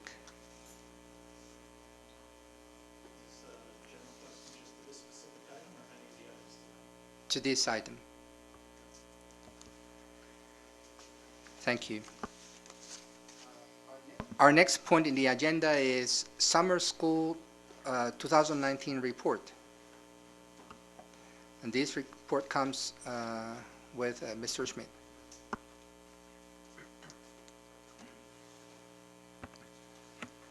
Good evening. This is our annual report. We just finished summer school last month, so it's our chance to go through the data with you and some of the feedback we received from families. So we'll start, and just like all of our reports, the alignment to the strategic plan. And this particular report actually checks all the boxes, everything ranging from the academic programs we offer. We do have specific student social and emotional growth programming, such, for example, we had a leadership programming that we ran at North this year. We have this does a lot for collaborative cultures for our staff because it requires them to do a lot of planning in a different way, especially in the spring as they start leading toward the summer. We will show you a slide coming up about the investment that we made in our staff to help lead this programming. And finally, we'll go through some of the partnerships with families and communities and the feedback we've received. And we'll do that through a couple of case studies at the end. This is a pretty exciting graph for us. It has shown the district course enrollment. So if a student signs up for, say, Husky basketball camp and also for Sam Davey 3rd grade, that counts as 2 enrollments. So the ones that are different shades of blue represent the number of enrollments we've seen over the past 4 years. And the green one, which we'll get to in a moment, is the number of unique students that we had participate. In other words, so if I took 2 different courses, I only get counted as one. So we actually haven't had that data in past years. This is the first year we've been able to collect that. So as you can see, our enrollments have grown over the past 4 years. And even this year it grew a little bit. This red is actually enrollment that did not take place. This was misenrollment because if you recall, we had to cancel the first week of summer school. So we did a bit of digging. We started highlighting all the different courses. We actually have a document that's got 2.5 pages of changes to the summer programming from the book. We went through and we did a best estimate on the number of enrollments that we missed. It's just under 10%, which is about what we expected. Summer school is typically a 10-week program, so the numbers connected pretty well. We actually expected it to be a little bit higher, but because of a bit of rallying, especially from our partners to maybe extend some of the partnership programs into the later part of the summer, it kept that just below about 10%. And the cost, again, with enrollment, because we start to churn the enrollment and the minutes into a formula with the Department of Public Instruction, typically that's about a revenue loss to the district of about $300,000 to $350,000. So that's this section. You knew that, we knew that back in the spring when some of the decisions were made for the first week. So it's just something to keep in mind. Keep in mind also, next summer will actually be a 9-week program by design. Because of the way the 4th of July lands. It actually lands on a Saturday. Typically the 4th of July lands during the week. And so because of that and because of the way the calendar finishes at the end of the year, it kind of dips into what would normally be the first week of summer school. We have summer school starting purposely this time a week later. And so we're going to do some design around that to see if we can make sure that we can try to compensate that with our programming. The meetings are already beginning this month for next summer. It's hard to believe as the colors start to change, but that's part of our work. The other part on this piece is this unique enrollment. And again, for the first time, whoops, let's go the wrong way. There we go. This may sound odd that we haven't been able to do this, but one of the things that happens is that our community partnerships are not in Skyward. So the attendance and the enrollment and all that piece comes from it. It's usually pulled in through spreadsheets. Versus having data in Skyward, which are in district. We actually planned that much better ahead of time this year and actually found out the number of unique students that actually showed up. So the number of unique students in the district was 5,256. So you can see obviously some kids are taking more than one class, which we expect. And again, that is about 46.5% of our student body. So we're just under half of the actual physical people in the district that are students participating in summer school. So we now have a new metric that we're going to chase and try to increase because we offer a lot of great stuff in summer school and we still believe we have a lot of room to grow. Our greatest challenge is going to come up in another slide, and that is finding staff to run it. So I'm also running into some problems with the fact that we do have to try to, this was a tough summer for us. We had 5, the secure entrances you were just talking about, we had 5 buildings under construction. So if you were at Davie, you went to Longfellow for your summer school.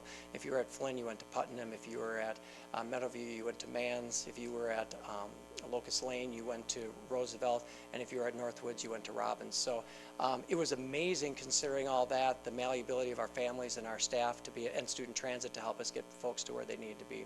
But it was a pretty busy summer. So we're looking forward to having all of our buildings, except now I may have one building under construction, as I understand from the last presentation. So partnership program enrollment. So this will show you over the past 3 years our partnerships. And we did have one partnership stop, and that was by mutual agreement with the L.A. Phillips Memorial Public Library. We're looking to try to restart that in a different way. That was some of our coding work. We also shifted UW Eau Claire Literacy Boost, and we did a big turn on its head on that one, and we took over that program more. Still involved UW Eau Claire, so they could be part of it. They were involved in the student, they had their student teachers, but we really put a lot of resources from our coaches that have strength in literacy to try to really work on foundational literacy skills of our students that are coming out of K1 and 2.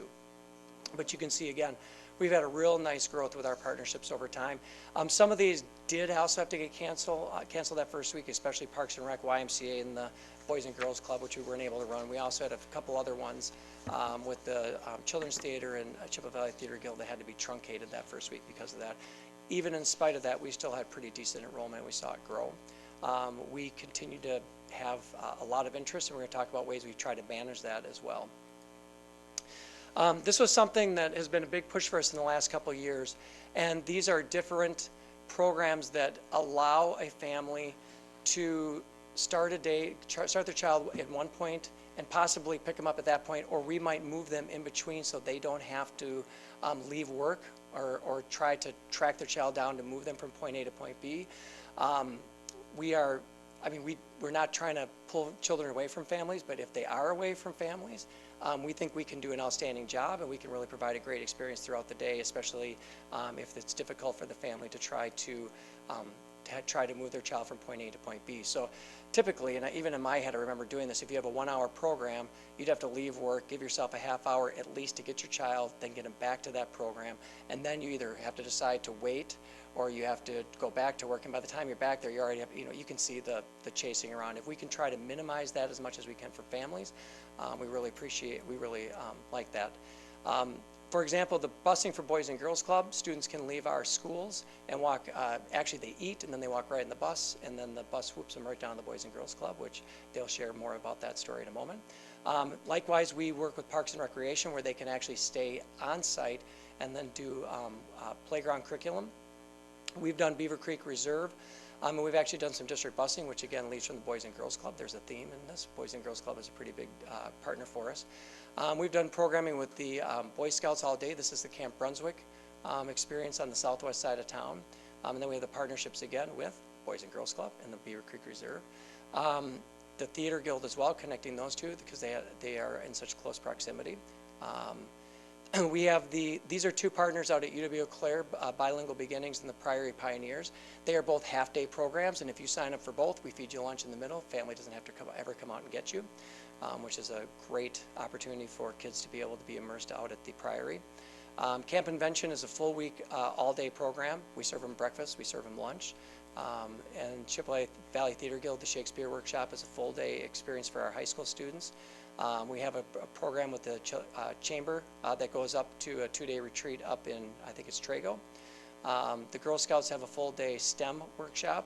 The Mayo Clinic Health Safety Camp out at Carson Park is a full-day experience as well. Summer Institute actually truncated a little bit. We kind of dipped in the afternoon, but that has shortened a little bit on us. The Blue Gold Beginning Summer Camps, these are actually overnight camps as well. So not only do you get the day, but you actually can start Sunday night, and we'll see you later in the week for that experience. And that's a full immersive one. And we're going to show another example of that. The UWC Youth Leadership Pre-College Camp for our Monk students is another example of that. CVTC has some full-day programs that are credit-bearing.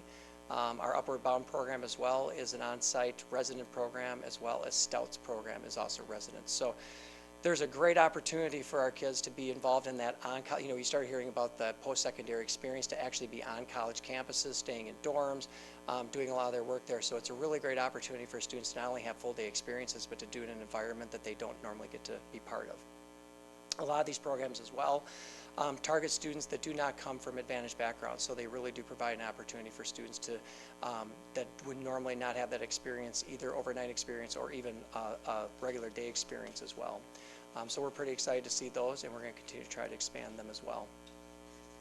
We talked about that high quality staff. You can see over time the number of staff that we've hired, and it slowly has leveled out a little bit higher this year.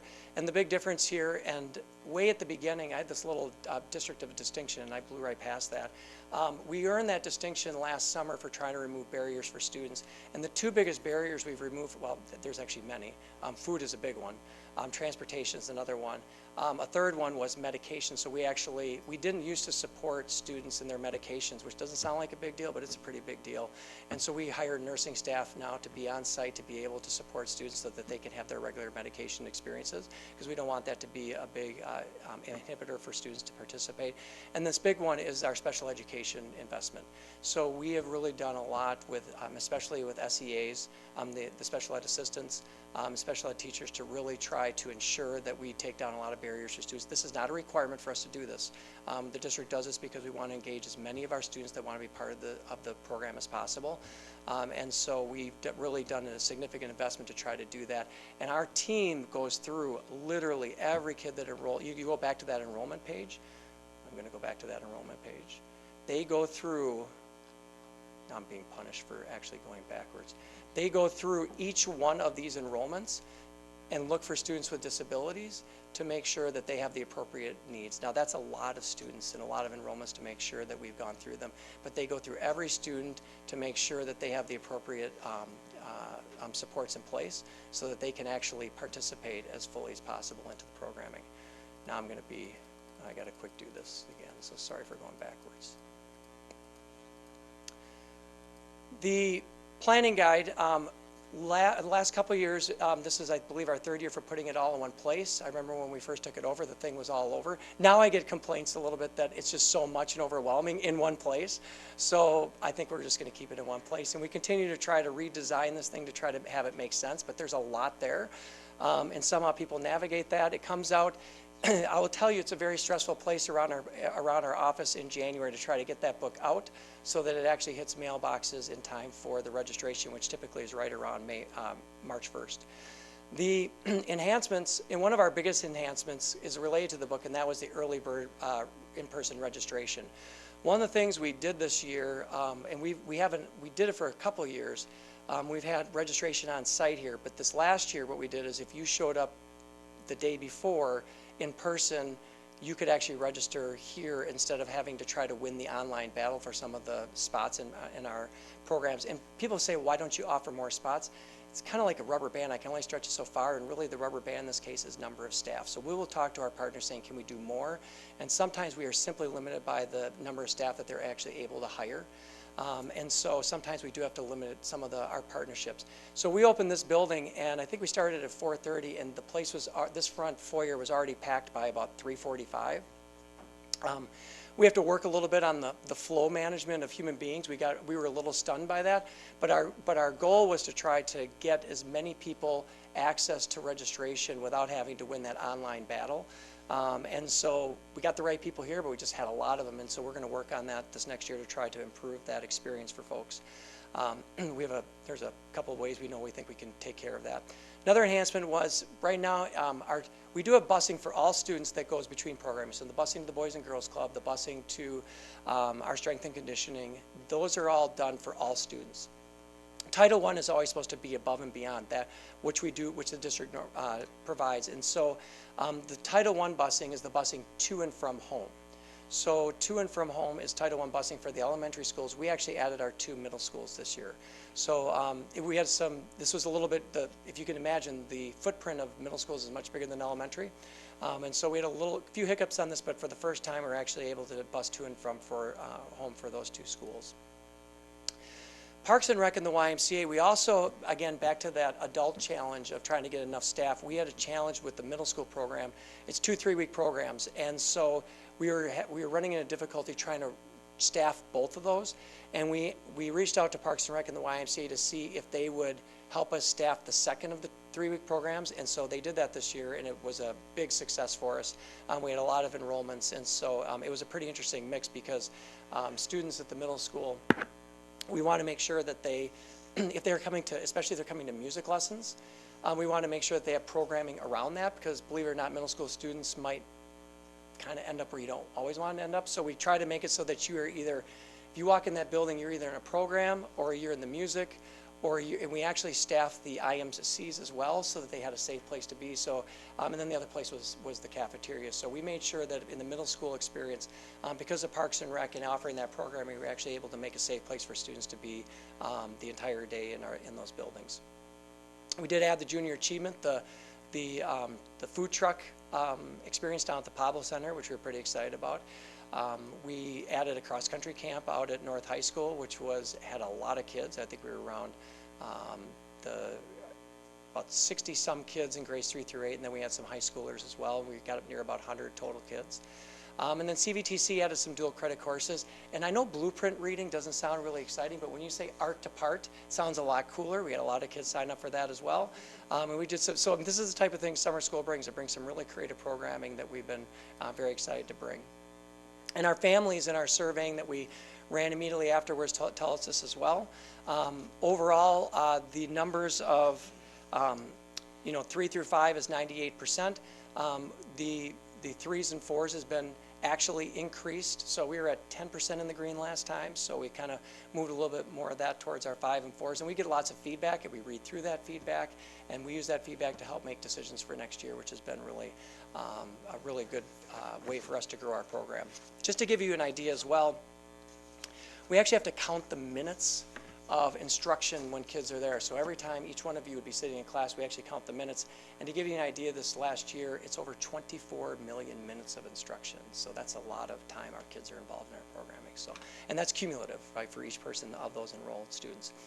So a couple things we're going to share with you real quickly before we finish, and one is just from the partnership perspective. So Roxy Schmidt from the Boys and Girls Club, the director, is going to share with you a little bit of their experience of working with the district and what that's like from their end. And then we're going to give you a parent perspective from a little bit different way that we can share that with you. So first I'll hand it to Roxy.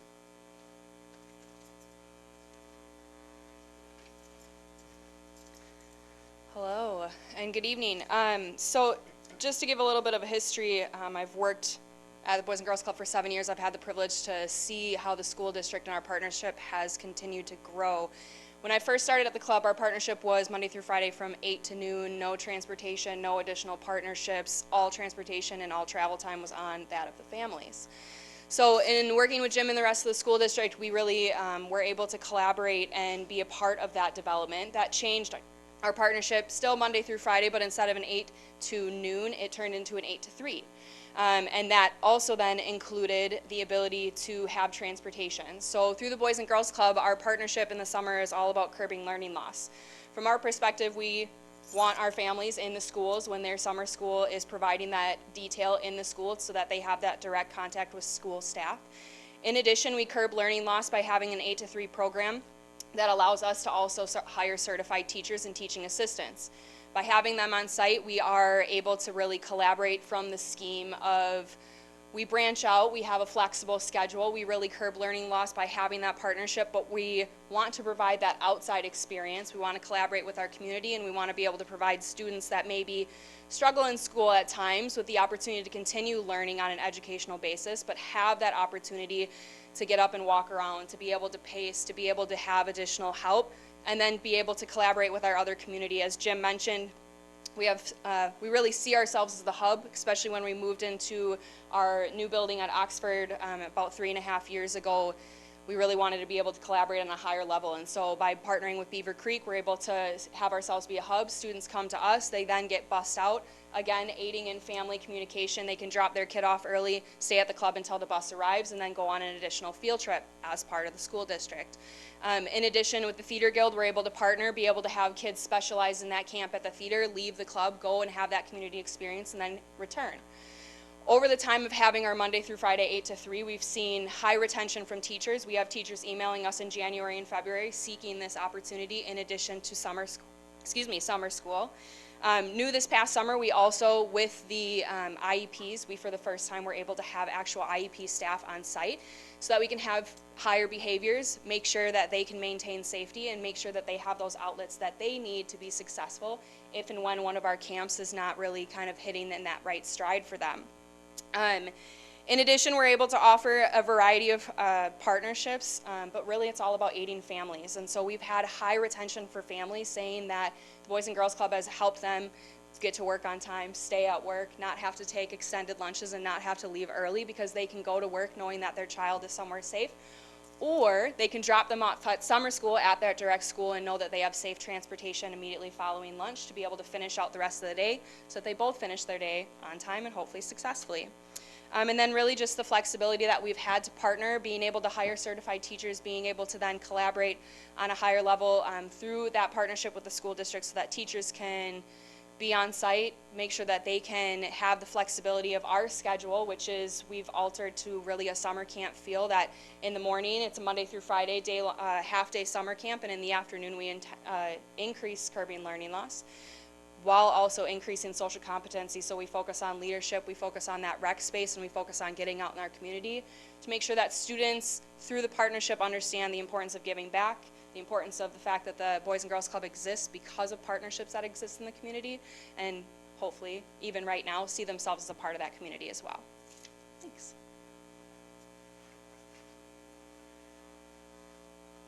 So a couple of stories. So we had a couple of different families we had reached out to ask if they would help present tonight, and actually they had to cancel us on the last minute because of some work conflicts and having to watch children. And so what we did instead was, since they weren't able to join us, actually give you a little bit of their profile. And so this kind of helps you sort of get down to the kid level on what it's like to be a family and actually leverage some of the services. So you can see in each child, 1, 2, and 3, were involved in programming. Much of this programming is in the morning. Some of the husky ball and soccer camps actually happen in the afternoon. So when that would occur, they may or may not have done the Boys and Girls Club each one of those days that they were part of the camp, because the Boys and Girls Club actually ran for us all summer. And you can just see that the routes are just different busing scenarios that those kids tapped into. So you can see in terms of this first child was involved in the concert, took part in the camp, was involved in a class at North Star, and they got involved in another camp. Again, classroom over at Locust Lane, which again was held at Roosevelt.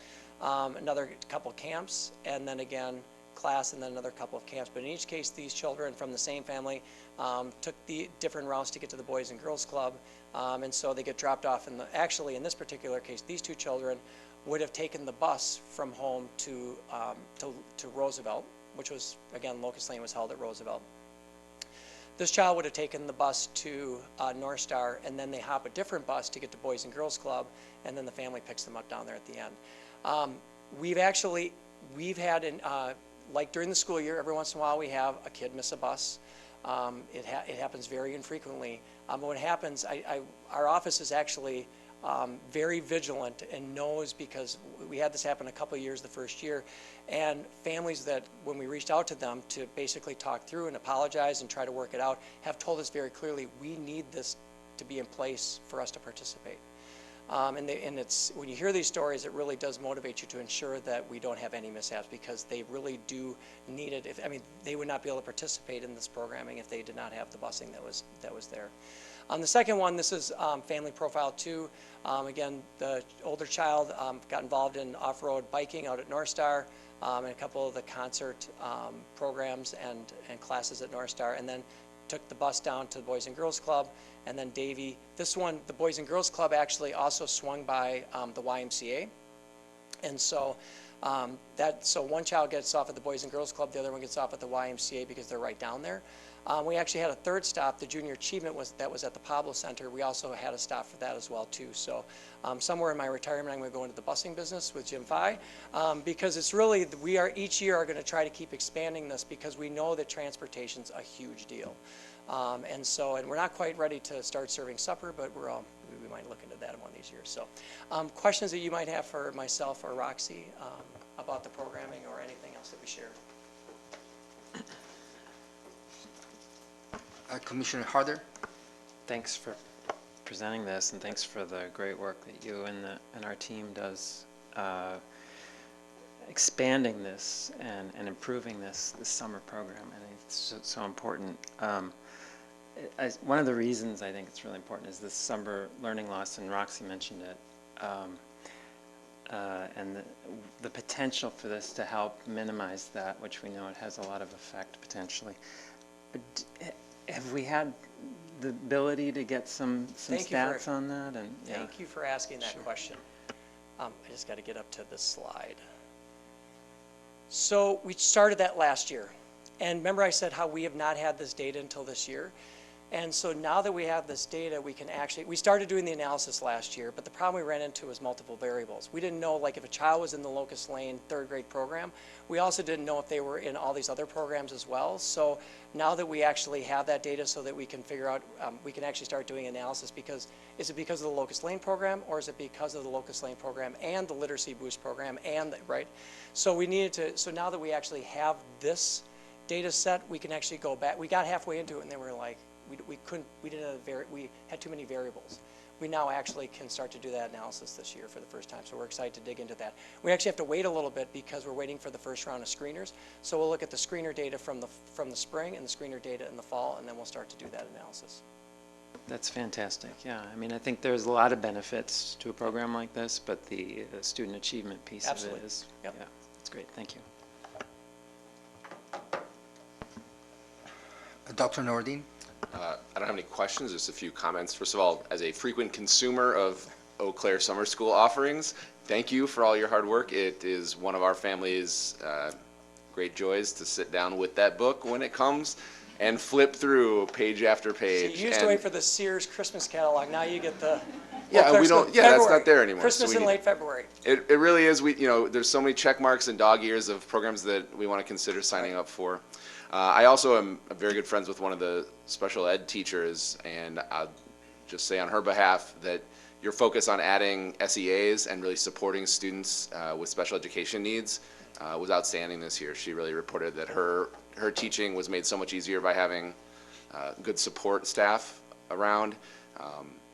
That's just fantastic. So I just want to commend you for focusing on that, and in a self-serving thing, now that my boys are continuing to get older, keep cranking out new options for high schoolers. We've got some ideas for high school that we're very excited about. Actually, and I would like to make a comment tied to what you both said. So Mandy Van Vliet's team works through the special ed, all those numbers that I shared with you.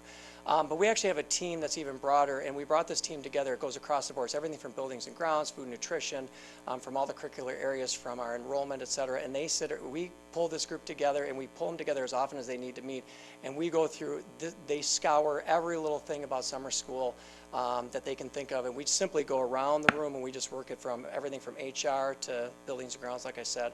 And so there's a big team that works on this that I'm representing, and I think it would be, it's a large number of folks, and they just continue to churn away at this, and they're doing this in addition to the regular school year programming. And our goal has been, as much as possible, to make summer look and feel as much like the school year as it can, but be as innovative as it can as well.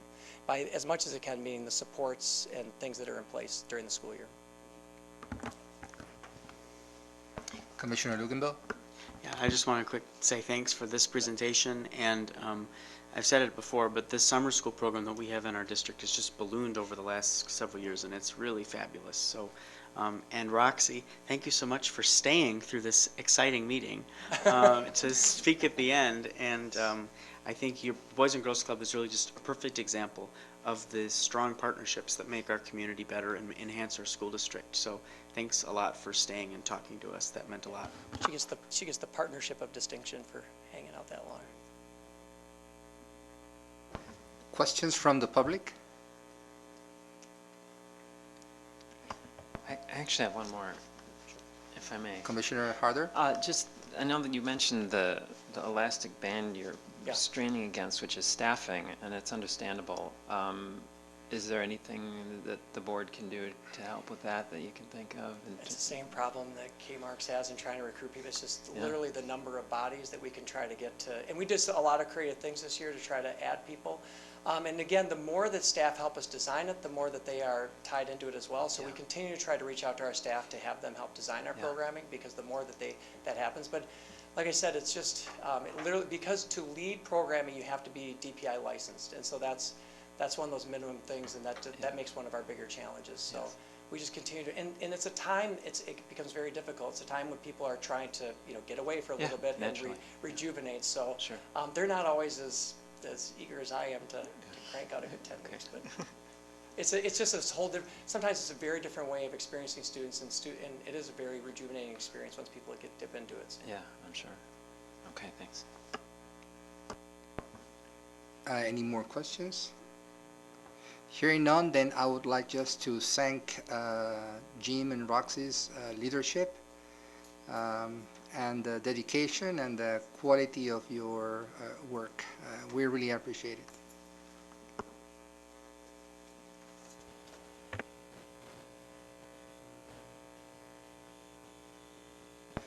Our next item in the agenda is requests for future agenda items. Commissioner Harder? I have one, which is just the glitch group / compensation equity question. We've brought it up a couple times, and we'll be revisiting that one in our budget development meeting tomorrow with a hope. My hope is that we'll be able to bring forward some thoughts to the board for consideration in a future full. In the near future? Yes. Great, thank you very much. Any other item? Seeing none, then I need a motion to dismiss. So moved. And a second. Thank you. So the meeting is adjourned. Have a good night. Thank you.